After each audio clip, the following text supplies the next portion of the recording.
Welcome to Lucid Ascent, rising on the plains through the middle pillar with the alchemical Cabala.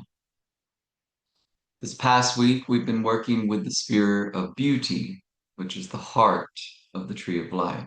And I hope that you all took time to really consciously acknowledge and see the beauty in your life and its countless expressions.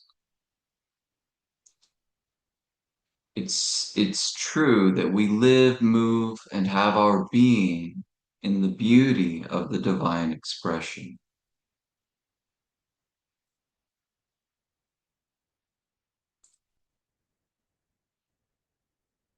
So this week, we come to the highest path on the middle pillar of the tree of life.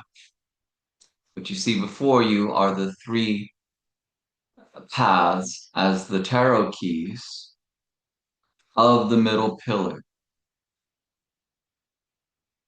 So the highest path of this trinity is the path of Gimel, the high priestess.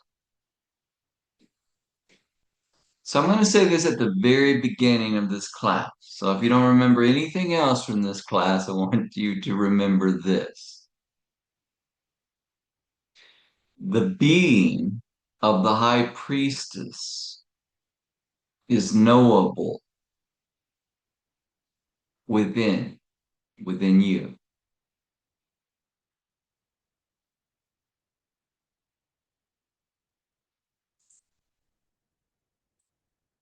She will assist you on the path of remembering who you truly are in the mind of the all. You only need to ask. Then hold the imagery of this key 2 in the major arcana. Hold this imagery in your inner vision until you receive.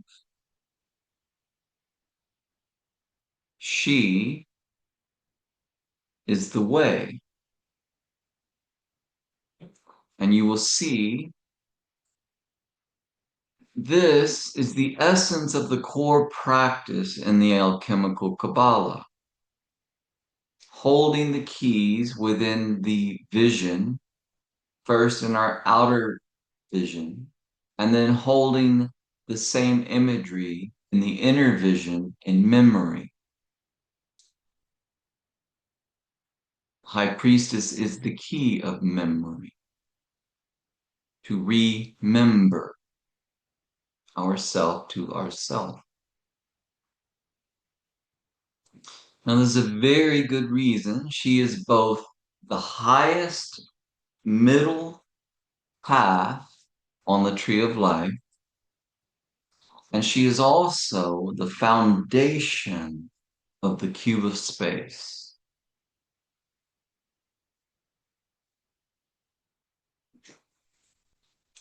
All right.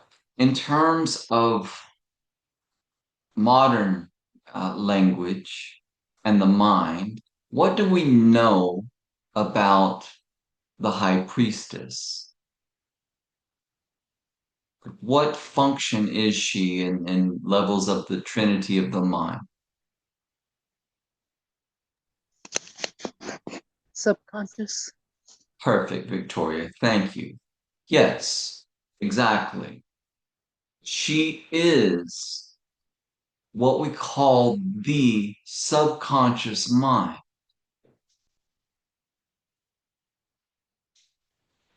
One of the most important aspects of our work in alchemy is purifying our own subconscious mind.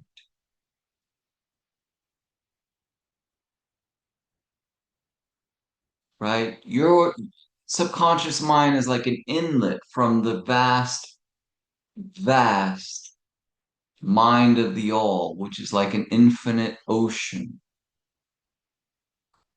And our subconscious mind is like an inlet from this ocean. Now, purifying this aspect of the mind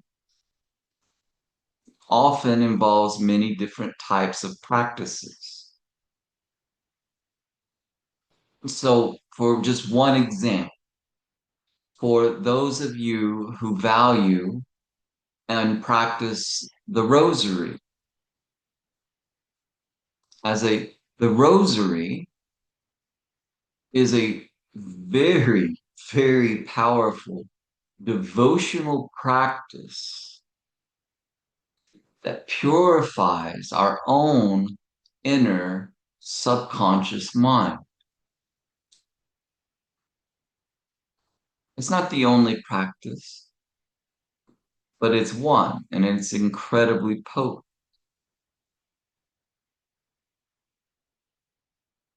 So, why is this? Again, it's because our mind, our subconscious, is the inlet of our own incarnation in the world to the mind of the all. Because there's only one mind.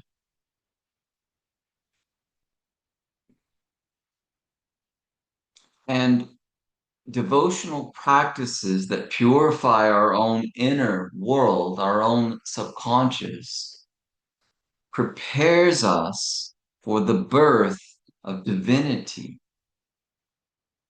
in the world, in our awareness, in our knowing.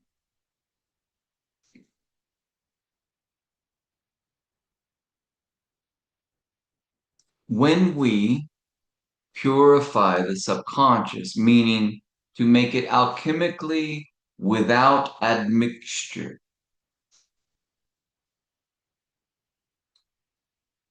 the waters of the mind, our own inner subconscious. Notice how many times you experience waters in your dreams. When we succeed in clearing and cleaning and purifying this, it becomes crystal clear again, its natural state. And we begin to become able to perceive the very real light of the self within, the living sun of our own being that is always there shining at the core of our being as our own real self. It's the source of our awareness. Close your eyes for just a moment. Just imagine yourself completely at peace, surrounded as far as you can see. The ocean goes in every direction. And in our awareness above us is this blazing star, perfect, radiant, beautiful beyond words. It's great, great light. It's great white light. Now, how do we perceive this?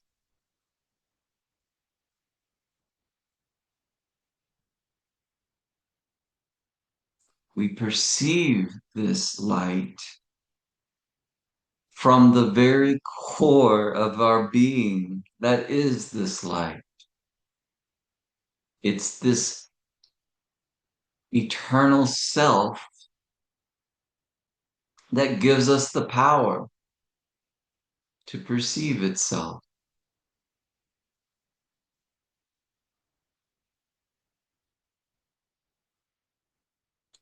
And this eternal, I love one teacher says it this way.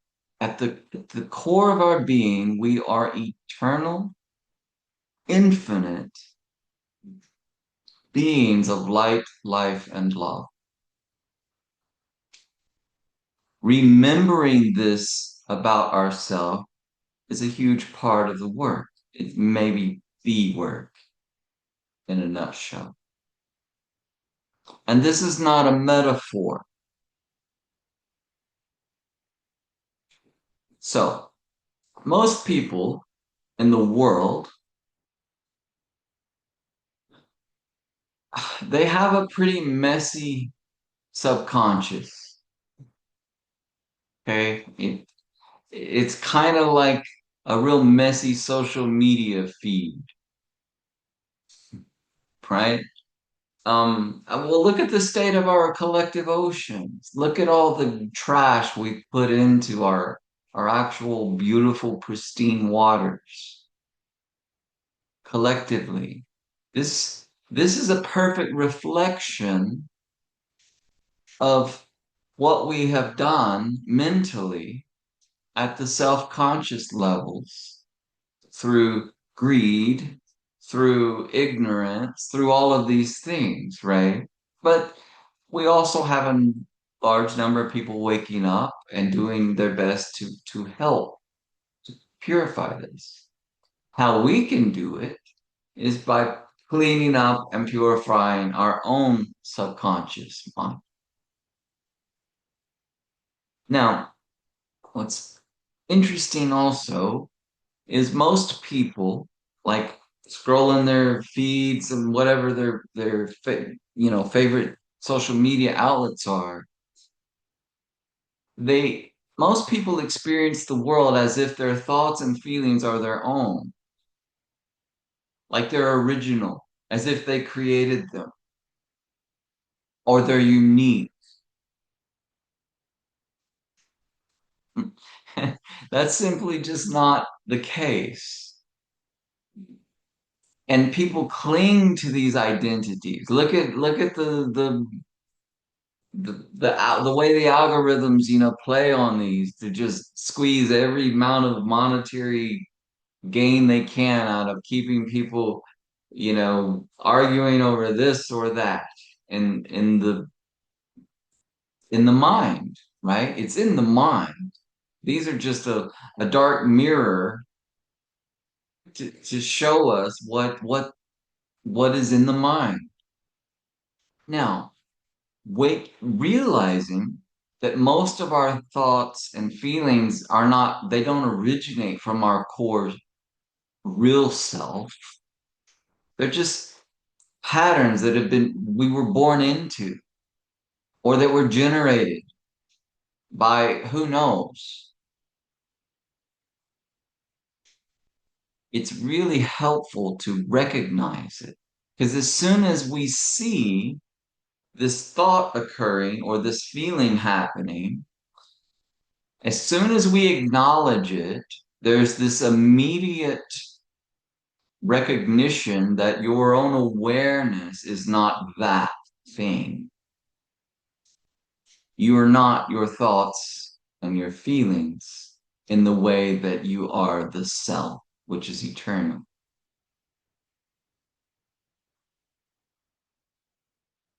So, back to people's state of their subconscious mind being often a mess, right? Or a pool that needs cleaning.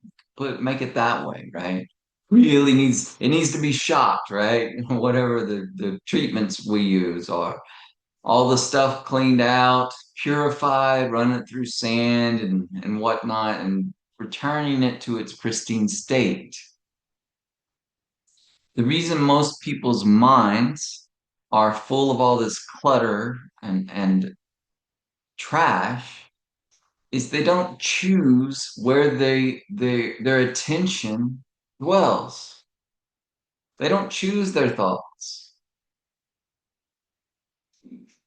Thoughts in the mind, they just attach to them and they identify with them. And they think that they're thinking. And nothing could be further from the truth. Advertisers know this. This is why they are constantly trying to hook people with you know, all the things that appeal to the animal nature that we have.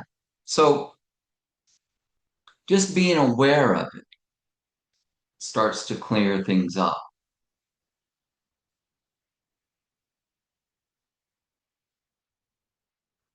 For most people, their minds are simply hijacked by the currents of the mass mind. It's that simple. And this is why, for anyone who wishes to have some autonomy or real agency, we have to master to some degree our own attention and concentration. We have to be able to take our awareness and say, okay, I'm only going to focus on this.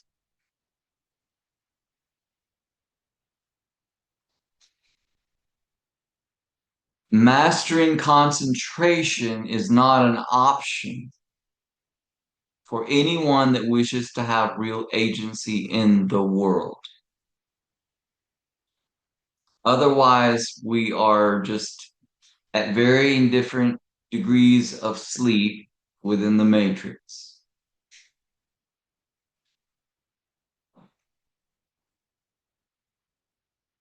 So look here at the high priestess. She is the source, the beginning of the river or sea of consciousness. It's flowing from her.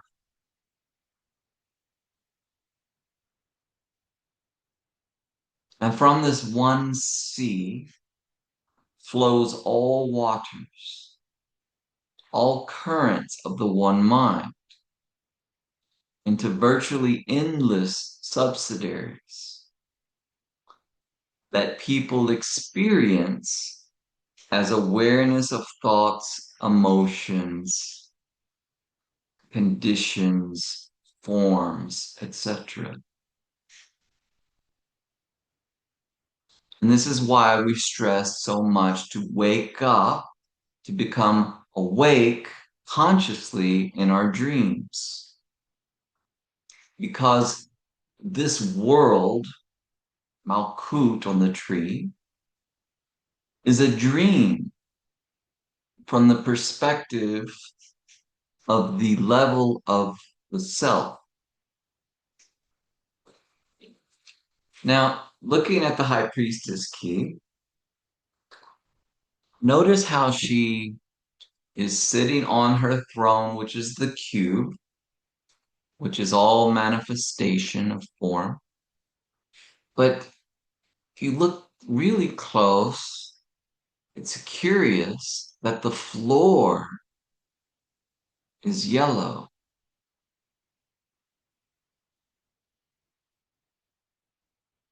The foundation of being here is the color yellow, which in the Western tradition is the color of the self-conscious and superconscious mind.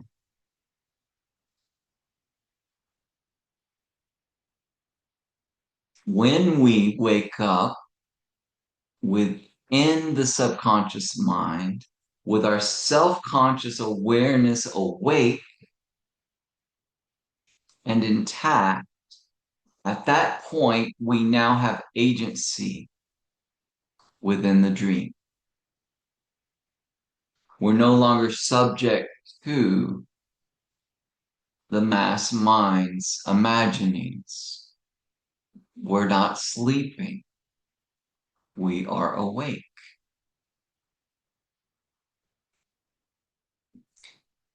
Being awake is simple. You just be present and awake right now.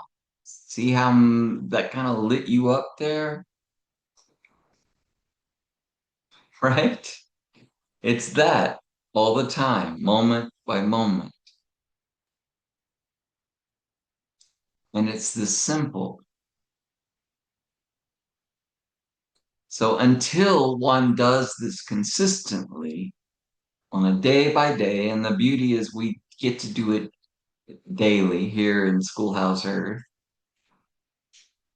Until we do this, we basically are just stuck with whatever identity or identities that the world has thrust on us or we were born with into. And this is the sleep of forgetfulness, the samsara, right? This is why over and over we are always saying, remember the self, remember the self. Now, fortunately for us, the tarot is a gift and tool to help us do just this. But we have to do the work. We must do the work. So, whatever your practice is, it should be a daily practice, period. For example, if you don't have, or I think we can pretty much all improve on concentration. Most people I know. The orange exercise for concentration and a regular meditation practice. Whatever that is for you, be consistent with it. Any practice like this, devotional or just sitting and staying present and listening for the self and allowing that light to come forth. Any practice like this will assist you to purify your own subconscious mind. And as you purify your own subconscious mind, you are assisting to purify the entire collective subconscious mind, which is no small thing. And this is a real and great service to all. So whatever your practice is, persistent, daily, do it. Don't neglect this. This is I'm not aware of anything more important than developing and nurturing our relationship with our real authentic self. The more we do, the less we are likely to be swept away by the currents that are in the mass mind. Right now, they're raging pretty strong in all kinds of directions. When you sit centered between all of these polarities, like the high priestess, and become unmovable, then the presence of the self becomes palpable. This is the divine Shekinah in Kabbalah, the holy presence. From this, we hear and receive our guidance, and then we act on it. Okay. The high priestess helps bring us back to center. You see her perfectly poised between the perceived polarities or opposites. These are the left and right pillars on the tree of life, which are absolutely necessary for creation to flow from a the unity, the divine one at the crown of the tree, to experience itself in its endless forms and expressions.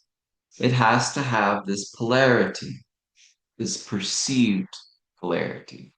In the East, it's the yin yang.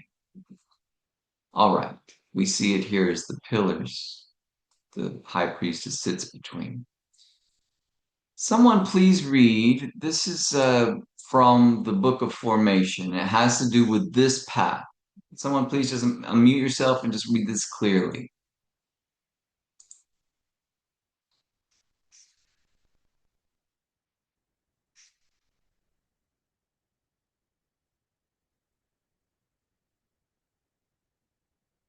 Are you having trouble seeing it? Okay, I'll read it. So this is in the path of Gimel from the Sefer Yetzirah. It says the 13th path is named the uniting intelligence and is so called because it itself is the essence of glory. It is the consummation of the truth of individual spiritual things.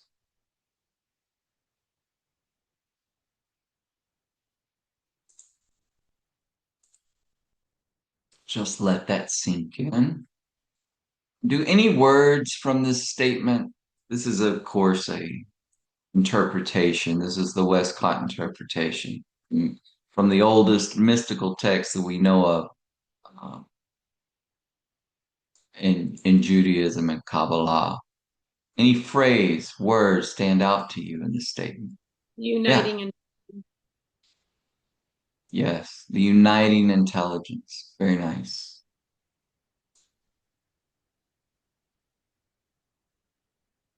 Consummation stands out to me. Essence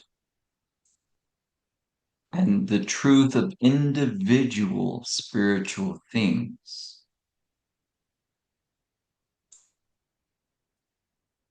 Okay, good. Thank you all. So we're going to come now to the part of our class. It's kind of a core of our class here, where we're going to collectively read the formula for Gmail. Now, Gmail is the letter associated with the tarot key, the high priestess, and it means camel.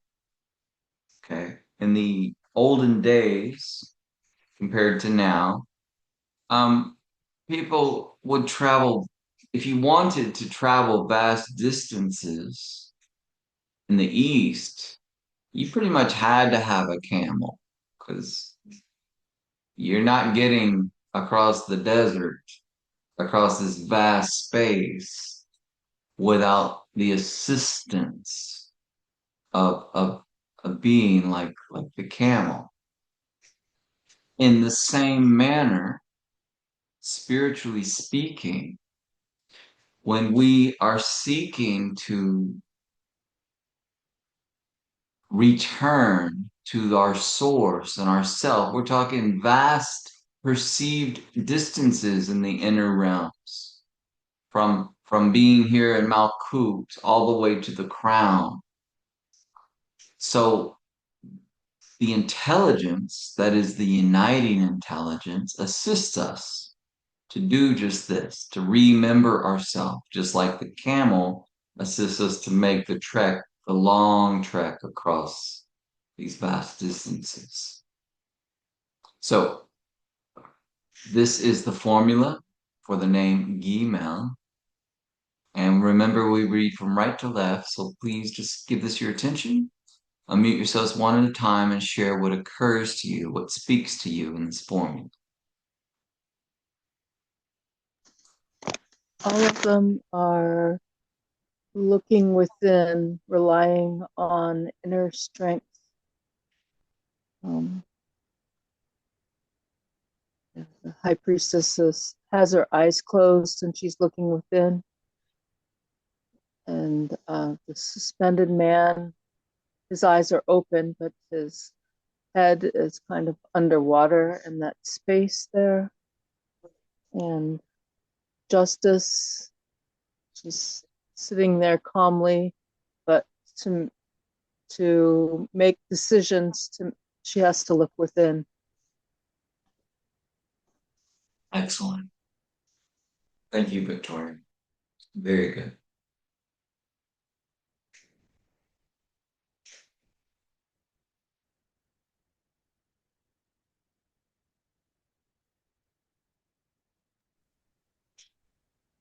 Just very briefly, the can't help but notice just this structure. I mean, this really Victoria's shirt that it really made it pop of like the structure of the pillars, or just like this arrangement of just like this Yep. do foreign like balance and all that. But I mean, with the High Priestess card, you've got the two pillars there. You know, the what B and J. I forget the full what Boaz and the other one right there. Yocham, and Yoakim. Boaz. Yeah, Yeah. yeah, The that's pillars right. of the Temple of Solomon. Yeah. And so there's that, and then you've got the suspended man. Again, there's that those two. blurs there. Well, I will just note that the that top one with the rope there. I'm just kind of thinking if something comes up with that, and then just with the justice key. I mean, with the two columns there again, noting that they look gray. So just something about wisdom that Mhm. seated at wisdom when making those things, kind of going into the justice key. But yeah, just the architecture of all three cards has that similar style. So Excellent.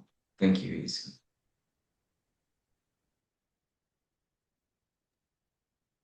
It's reminding me of that video that you sent um with the email that the high priestess is offering this way for us to kind of be suspended when we don't know which way to go, and in that suspended place is where we can find the balance. Excellent. Excellent. Thank you. Thank you, Jane. Did everyone get a chance to watch that video that was in the class email? It was a short email. I mean, a short video. If you didn't, you should go back and watch it. Um, very good. The lady in it, I'm sorry I don't know her name. Uh, she's discussing the Jungian concepts of holding perceived opposites simultaneously. And if I can paraphrase, I think she says what Jung recommends is if you have two seemingly impossible choices, you don't choose.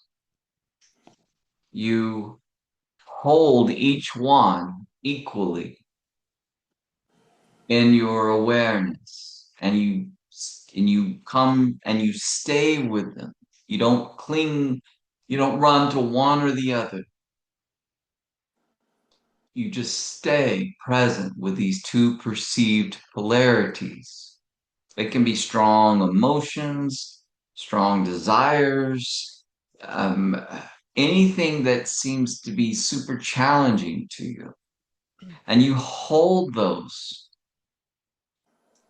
If you can hold them long enough, there's this tension between the two. It's like, I really, really, really, really, really want this.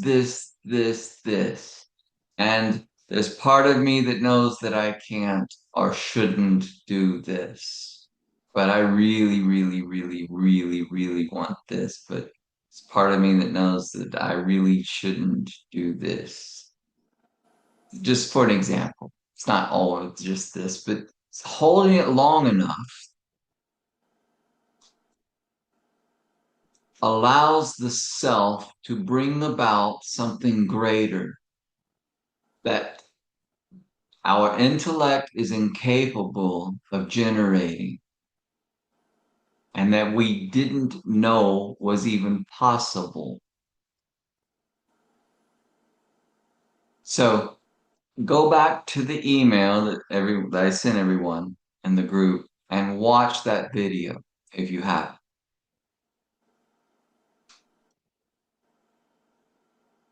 Okay. Anyone else on this? The formula for Gima. I have an observation. Hmm. Um, I think of the cube of space, and I imagine going down, descending into the bottom with the high priestess. And then this suspended man is the flow of water from one side to the other. So I imagine this reversal. Um, and then you emerge on the edge, which is interesting. It's like the edge, which is justice on the cube, right? So you're between the wheel and the tower, Mars and Jupiter, between justice, mercy, between expansion and destruction. There's this, it's like a knife edge, and there she is holding the blade, like there's the knife edge, there's your answer. So Excellent. that's what me. Yeah, no, it's very good, Susan. That you have all of that memorized and integrated is really good. It's really good. I was going to say these cards feel like the conversation that started off the class tonight about jumping out of a plane. Huh. Uh, That's how it kind of feels here. Like you need to go into a higher consciousness in order to let go of the senses of the world or to change your view of the world, to be able to discern better. That seems to be the what I've gathered from these cards here. mm, And in relation to that topic, it seems to fit. excellent. Thank you, Genevieve. Yeah, I feel that. And yes, right? It's like another way, that's how I hear it. Another way of expressing until we can do that, we really don't know the way. Until we can raise, right, come into that higher, deeper center. And ultimately, you still have to make the choice. Yes. I had something brief to share, but I'll hold it in case anyone else wanted to share real quick. Wanted to real Anyone else? What you see in this formula? I'll share something. Hmm? So the high priestess key, you said it was associated with memory, correct? Correct. Okay. So first, I just want to clarify, what's really the difference in the high priestess key, when we speak of memory?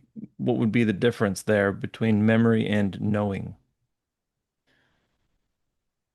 or the Great source of question. knowing? It's a great question, Jesse. It's spot on.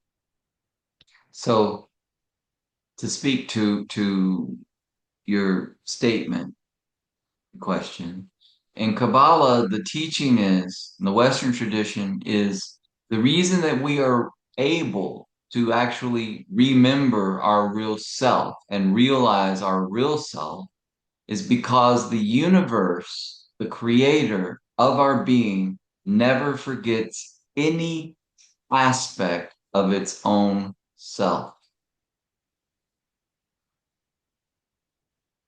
The high priestess holds every impression, every imprint of knowing, of every expression of the self that has ever been. It this real living being and consciousness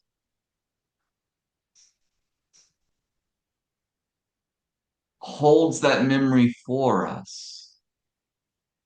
So when we fall into forgetfulness or sleep in the dream, it's like the divine feminine aspect of reality will take us and bring us back to the remembrance of who we are. Not a fantasy, but what is so, what is real, what is true. And yeah, that's absolute knowing. It's gnosis. And the Hebrew letter mem is associated with memory as well, right? The suspended Eh, man. yes, so it's the mother letter of water in Hebrew. So I'm seeing the suspended man, that state of that orientation of that suspended state, is like a state of surrender, Yes. receptivity to the source of knowing. It's Yep. interesting, the word gimel, the water in the word is in the suspended man, in the key of the suspended man, or in the letter mem, because in the way it resonates, there's that sound. It's Right. very central. It's very central in the tarot. The suspended man is central in the tarot, but also in this word.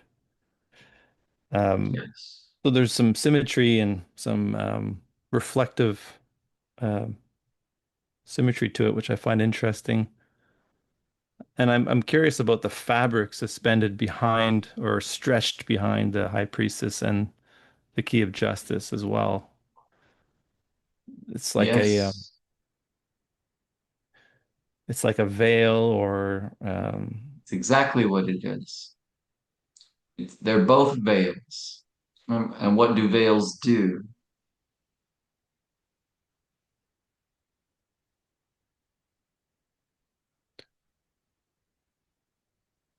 I think that they protect us. Okay, got it. Interesting. So yeah, when we're ready to go beyond the veil and the inner realms to know more,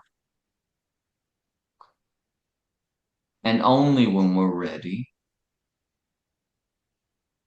these opportunities come, right? What Mhm. we're seeking, what it is our true heart's desires, really, really desires, is the truth of our being, because it can't really, really desire anything else. What else are we going to ever be?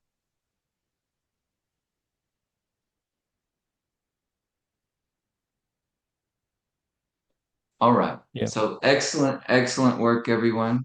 You can work with this key, this formula this week if you like. I just want to say one thing that stands out to me in this formula is, of course, the high priestess there in perfect peace, centered. And keys 12 is stillness, absolute stillness. This the essence of be still and know. And key 11 is action, activity. It's the ox goad that makes us move forward. So one thing I see in this formula is this divine wisdom operating through stillness while we are busy in every activity of our life. That is a very high ideal state for us to aspire to, right? Okay, great job. Thank you all. All right, we'll move forwards and get this. So, this week in your core practice. And speaking of the core practice, just for anyone watching this video and for anyone that might be new, can someone please simply just describe what the core practice in the alchemical Cabala looks like, what it is, in simple terms? Just take the image, go when you go to bed, and get relaxed and chill. Hmm? Just go ahead and take the image and put it within your vision and Yep. just take it in, breathe into it, relax, and just stare at it. And as you let that image imprint and just take in all there is, then you close your eyes, kind of hold the image in your inner vision, imagination as you go to sleep. And then that's for that part of the practice. And then from there, it's the stuff of, hey, if you wake up and have a lucid dream, great. And go from there. Cool. Thank you so much, Easy. Perfect. Yes, that's it.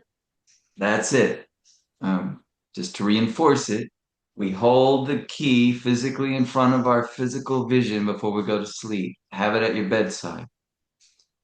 Then, after 5, 7 minutes, when you're done, just looking at it, that's it. Just whatever, wherever your attention's drawn. Then you put the key on the bed nightstand, and as you close your eyes, you imagine that the key is right there, just like it was in front of your face, only you're seeing it inwardly. You'll see different things. You'll see the after image of the colors if you give it a lot of real intense attention, which is highly recommended. And if you have trouble seeing it, don't worry. Just remember what the images are in the key. Use your memory, that power, that superpower that you have. And then in your memory, just go from image and shape to the other. See the all the different aspects. See the three phases of the moon on the crown of the high priestess. You see the two pillars behind her, and you see the water flowing and the shimmering lights coming through the river of consciousness flowing from her lap. And then you see the shimmering white, pure robe she wears, and that symbol at the very heart. And then you go to sleep with the intention to wake up in your dreams. This is the essence of the core practice. And do the core practice until you succeed. Doing so builds these things up and instructs our own subconscious to build our inner, finer, more subtle spiritual bodies and refine them and evolve them within us in the world. And the more we start to do it, the more we start to actually wake up in our dreams. And that's when we can really take this work to the next level. So, do the core practice. This week, make your primary goal to wake up in your dreams. So, here's a prayer and wish for success for all of us to wake up more and more within our dreams and to see more of the light of the self within.